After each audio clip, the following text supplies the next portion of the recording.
कहते हैं कि सबसे खौफनाक अपराध वो अंधेरी गलियों में नहीं होते, बल्कि वो होते हैं उन बंद कमरों में जहां लोग प्यार की सुरक्षा की उम्मीद करते हैं। हमारे पास जो दस्तावेज हैं उनमें एक लाइन है जो जो सच में दिल दहला देती है।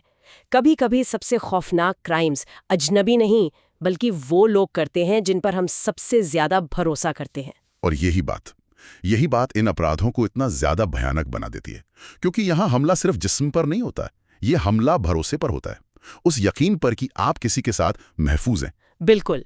आज हम एक ऐसी ही कहानी की परतें खोलेंगे जिसने कुछ साल पहले हम सबको हिलाकर रख दिया था। श्रद्धा वॉकर हत्याकांड। हमारे सामने इस केस पर आधारित एक ऑडियो इन्वेस्टिगेशन की पूरी स्क्रिप्ट है। ये घटनाओं को एक एक करके सामने रखती है।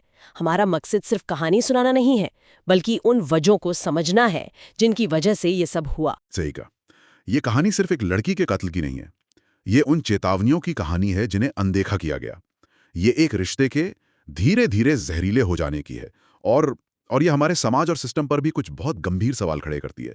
इसने पूरे देश को सोचने पर मजबूर कर दिया था। तो कहानी की शुरुआत करते हैं। किसी भी आम प्रेम कहानी की तरह ही थी इसकी शुरुआत। श्रद्धा वॉकर कौन थी और आफताब पूनावाला उसकी जिंदगी में कैसे आया? देखिए, श्रद्धा, जैसा कि जान से पता चलता है, 27 साल की एक आज़ाद ख्याल लड़की थी। मुंबई में पली बड़ी, बीपीओ सेक्टर में काम कर रही थी, अपने पैरों पर खड़ी थी। उसके अपने सपने थे, जिंदगी जीने का अपना एक तरीका था। वो कोई ऐसी इंसान नहीं थी जिसे आसानी से कोई दबा सके। और फिर उसकी मुलाकात आफताब पूनावाला से होती है, एक डेटिंग ऐप के जरिए, है ना? रिपोर्ट्स तो यही बताती हैं कि शुरुआत में सब कुछ बिल्कुल परियों की कहानी जैसा था। आफताब बहुत चार्मिंग था, ध्यान रखने वाला। और यहीं पे इस तरह के अब्यूसिव रिश्तों का सबसे पहला पैटर्न दिखाई देता है। कुछ लोग इसे लव बॉम्बिंग भी कहते हैं, लेकिन असल में होता यह है कि शुरुआत में इतना ज्यादा प्यार, इतनी तारीफें और अटेंशन दी जाती है कि सामने वालों को लगता है उसे दुनिया का सबसे अच्छा पार्टनर मिल गया है। ये एक इमोशनल जाल होता है, एक ऐसा जाल जिससे बाहर निकलना बाद में बहुत मुश्किल हो जाता है। तो ये परफेक्ट रिश्ता, ये बिगड़ना कब शुरू हुआ? जांच में श्रद्धा के दोस्तों ने क्या बताया? दोस्तों के बयानों से ये बात साफ है कि ये बदलाव ये धीरे धीरे आया। पहले आफताब का जरूरत से ज्यादा पॉजेसिव होना शुरू हुआ, मतलब ये पूछना कि कहाँ जा रही हो, किससे मिल रही हो। फिर ये कंट्रोल में बदलने लगा। कंट्रोल जैसे कि? जैसे श्रद्धा का फोन चेक करना, उसे अपने दोस्तों, खासकर पुरुष दोस्तों से मिलने के लिए मना करना। ये प्यार या जलन नहीं थी, ये उसे उसके सपोर्ट सिस्टम से काटने की एक सोची समझी कोशिश थी। जब कोई इंसान अकेला पड़ जाता है तो उस पर हावी होना बहुत आसान हो जाता है। और फिर ये मानसिक कंट्रोल फिजिकल वायलेंस में बदल गया। रिपोर्ट्स में साफ जिक्र है कि आफताब उसके साथ मारपीट करने लगा था। हाँ, और सबसे अहम बात यह कि श्रद्धा ने ये सब चुपचाप सहा नहीं, उसने अपने दोस्तों को बताया था, उसने मदद मांगी थी। ये कोई छुपी हुई बात नहीं थी। 2020 में तो मामला पुलिस तक भी पहुंच गया था। श्रद्धा के पिता ने मुंबई पुलिस में शिकायत दर्ज कराई थी। ये तो एक बहुत बड़ा मोड़ था, मतलब सिस्टम को दखल देने का एक सीधा मौका मिला था। फिर क्या हुआ? यहीं पर कहानी और भी ज्यादा उलझ जाती है। पुलिस ने एक्शन लिया, लेकिन श्रद्धा ने खुद ही केस को आगे बढ़ाने से मना कर दिया। उसने एक लिखित बयान दिया कि उनके बीच का मामला सुलझ गया है और वो केस वापस ले रही है। मुझे यही बात हमेशा परेशान करती है। जब कोई शारीरिक हिंसा झेल रहा हो तो वो अपने अत्याचारी के पास वापस क्यों लौट जाता है? ये समझना बहुत मुश्किल लगता है। ये वाकई मुश्किल है, और इसके पीछे गहरी मनोवैज्ञानिक वजह हैं। इसे अक्सर ट्रॉमा बॉन्डिंग कहते हैं। ये एक ऐसा भावनात्मक बंधन है जहां पीड़ित को अपने अत्याचारी से ही उम्मीद हो जाती है। उसे लगता है कि वो बदल जाएगा, कि उसका प्यार उसे ठीक कर देगा। कभी कभी सामाजिक दबाव होता है कि रिश्ता टूट जाएगा तो लोग क्या कहेंगे, और कभी कभी अपराधी इतनी अच्छी तरह से माफी मांगता है, इतने वादे करता है कि पीड़ित को यकीन हो जाता है कि अब सब ठीक हो जाएगा। ये एक बहुत ही खतरनाक चक्र है। और शायद इसी उम्मीद में कि सब ठीक हो जाएगा, उन्होंने एक और बड़ा कदम उठाया। 2022 में वे दोनों मुंबई छोड़कर दिल्ली आ गए। महरौली में किराए पर एक फ्लैट ले लिया, एक नई शुरुआत की कोशिश। लेकिन असल में ये नई शुरुआत नहीं थी, ये उस चक्र का अगला और भी ज्यादा खतरनाक पड़ाव था। एक अपराधी के लिए सबसे अच्छा क्या होता है कि वो पीड़ित को उसके परिवार, दोस्तों और जाने पहचाने माहौल से पूरी तरह काट दे। दिल्ली में श्रद्धा एकदम अकेली थी। अगर उसे मदद की जरूरत पड़ती तो वो तुरंत किसके पास जाती?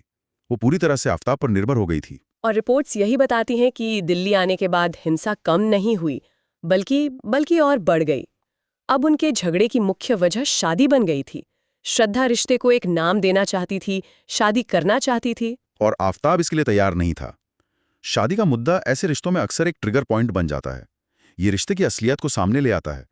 एक साथी रिश्ते को लेकर गंभीर होता है, जबकि दूसरा शायद सिर्फ कंट्रोल और शोषण के लिए उस रिश्ते में होता है। ये टकराव अक्सर विस्फोटक हो जाता है। और 18 मई 2022 की रात यही हुआ। इसी बात पर हुए एक झगड़े ने सब कुछ हमेशा के लिए खत्म कर दिया। वो रात उस रिश्ते के ताबूत में आखिरी कील साबित हुई। पुलिस की चार्जशीट में उस रात की जो कहानी है वो सुनकर रूह कांप जाती है। झगड़े के दौरान गुस्से में आकर आफताब ने श्रद्धा का गला घोंट दिया। एक पल के गुस्से में एक जिंदगी खत्म हो गई। लेकिन कहानी का सबसे भयानक हिस्सा तो इसके बाद शुरू होता है। ये सिर्फ एक आवेश में किया गया कत्ल नहीं था। इसके बाद जो हुआ वो ठंडे दिमाग से की गई एक वहशी हरकत थी। बिल्कुल। हत्या के बाद आफताब घबराया नहीं। उसने सबूत मिटाने की एक बहुत ही सोची समझी और खौफनाक योजना पर काम करना शुरू किया। जांच के मुताबिक सबसे पहले वो बाजार गया और एक 300 लीटर का बड़ा फ्रिज खरीद कर लाया। ये कदम अपने आप में बहुत कुछ कहता है। ये दिखाता है कि कत्ल के तुरंत बाद उसका दिमाग इस बात पर काम कर रहा था कि लाश को कैसे ठिकाने लगाया जाए, खुद को कैसे बचाया जाए। पछतावे का कोई संकेत नहीं, सिर्फ कोल्ड ब्लडेड प्लानिंग थी। इसके बाद उसने जो किया उसे शब्दों में बयां करना भी मुश्किल है। उसने बाथरूम में श्रद्धा के शरीर के 35 टुकड़े किए। उन टुकड़ों को पॉलिथीन में पैक करके फ्रिज में रख दिया और फिर अगले 18 दिनों तक वो हर रात 2 बजे के करीब उठता, कुछ टुकड़े बैग में रखता और उन्हें मेहरौली के जंगल में अलग अलग जगहों पर फेंक आता। इस अपराध के मनोवैज्ञानिक पहलू को समझना बहुत जरूरी है। ये सिर्फ सबूत मिटाने की कोशिश नहीं थी। किसी के शरीर के टुकड़े करना, उसे इस तरह नष्ट करना एक असामान्य स्तर की क्रूरता और अमानवीयता को दिखाता है। ये पीड़ित के अस्तित्व को, उसकी पहचान को पूरी तरह से मिटा देने की एक कोशिश है। ये दिखाता है कि अपराधी की नज़र में पीड़ित की कोई कीमत नहीं थी। वो बस एक चीज थी जिसे रास्ते से हटाना था। और जिस तरह वो दिन में एक सामान्य जिंदगी जी रहा था, उसी घर में सोता था, खाना खाता था, जहां फ्रिज में श्रद्धा के शरीर के टुकड़े पड़े थे। ये किस तरह की मानसिकता है? ये क्लासिक सोशियोपैथिक व्यवहार है। बाहर से दुनिया के लिए बिल्कुल सामान्य दिखना, जबकि अंदर कोई भावना, कोई पछतावा, कोई सहानुभूति नहीं होती। ये एक तरह की दोहरी जिंदगी थी। वो डेटिंग ऐप्स पर दूसरी लड़कियों से बात भी कर रहा था। ये दिखाता है कि उसे अपने किए का कोई बोझ महसूस नहीं हो रहा था। उसका पूरा ध्यान सिर्फ इस बात पर था कि वो पकड़ा न जाए। और महीनों तक वो अपने इस राज को छुपाने में कामयाब रहा। दुनिया को यही लग रहा था कि श्रद्धा जिंदा है, क्योंकि वो उसके सोशल मीडिया अकाउंट्स को इस्तेमाल कर रहा था। लेकिन आखिरकार सच सामने आ ही गया। और सच सामने आया श्रद्धा के परिवार की वजह से। जब कई महीनों तक श्रद्धा के पिता का उससे कोई संपर्क नहीं हुआ, फोन बंद आता रहा, तो उन्हें शक हुआ। सितंबर 2022 में उन्होंने मुंबई में अपनी बेटी की गुमशुदगी की रिपोर्ट दर्ज कराई। और यहीं से पुलिस की जांच शुरू हुई। जब श्रद्धा के फोन की आखिरी लोकेशन ट्रेस की गई तो वो दिल्ली के मेहरौली की निकली। केस दिल्ली पुलिस को ट्रांसफर किया गया और पुलिस की पहली कड़ी था आफताब। बिल्कुल। जब पुलिस ने आफताब को पूछताछ के लिए बुलाया तो उसने पहले एक झूठी कहानी सुनाई। उसने कहा कि श्रद्धा उससे झगड़ा करके चली गई है, अपना फोन यहीं छोड़ गई है और वो कहाँ है उसे नहीं पता। ये भी अपराधियों का एक जाना पहचाना तरीका है, पुलिस को गुमराह करने की कोशिश करना। हाँ, लेकिन दिल्ली पुलिस को उसकी कहानी पर यकीन नहीं हुआ। उसके बयानों में विरोधाभास था। जब उससे सख्ती से पूछताछ की गई तो वो ज्यादा देर तक टिक नहीं पाया और टूट गया। उसने कबूल कर लिया कि उसने ही श्रद्धा की हत्या की है। और फिर उसने जो बताया वो पुलिस के लिए भी चौंकाने वाला था। उसने कबूल किया कि उसने ना सिर्फ हत्या की बल्कि शरीर के टुकड़े करके जंगल में फेंक दिए। ये सिर्फ एक कबूलनामा था, इसे साबित करना एक बहुत बड़ी चुनौती थी। और यहीं पर फोरेंसिक साइंस की भूमिका सबसे अहम हो जाती है। सिर्फ कबूलनामे के आधार पर अदालत में केस साबित करना बहुत मुश्किल होता है। पुलिस आफताब को उन जगहों पर ले गई जहां उसने शरीर के टुकड़े फेंकने की बात कही थी। कई दिनों की तलाशी के बाद जंगल से कुछ हड्डियां और अवशेष बरामद हुए। लेकिन ये हड्डियां श्रद्धा की ही हैं, ये कैसे साबित हुआ? डीएनए टेस्टिंग के जरिए उन हड्डियों से डीएनए सैंपल निकाला गया और उसका मिलान श्रद्धा के पिता के डीएनए से किया गया। जब डीएनए मैच हो गया तो ये एक निर्णायक सबूत बन गया। इसने वैज्ञानिक तौर पर साबित कर दिया कि वो अवशेष श्रद्धा के ही थे और आफताब का कबूलनामा सच था। इस एक सबूत ने पूरे केस की दिशा तय कर दी। इसके बाद आफताब पर भारतीय दंड संहिता आईपीसी की धारा 302 यानी हत्या और धारा 201 यानी अपराध के सबूतों को नष्ट करने के तहत आरोप तय किए गए। बिल्कुल।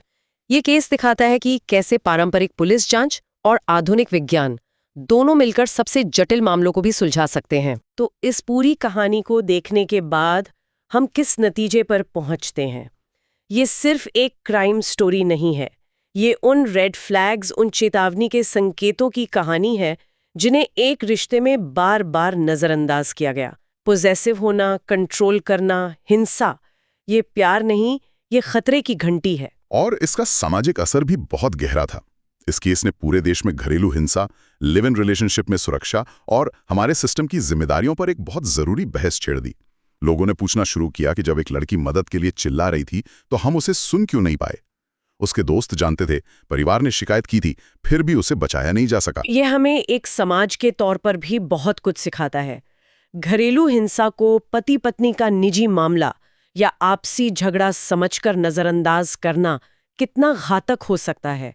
जब कोई मदद मांगता है तो उसे गंभीरता से लेना हमारी सामूहिक जिम्मेदारी है। सही बात है, श्रद्धा की कहानी एक दुखद अंत है, लेकिन ये उन हजारों लाखों लोगों के लिए एक सबक भी है जो ऐसे ही जहरीले रिश्तों में फंसे हुए हैं। ये उन्हें बताती है कि पहला थप्पड़ कभी भी आखिरी नहीं होता।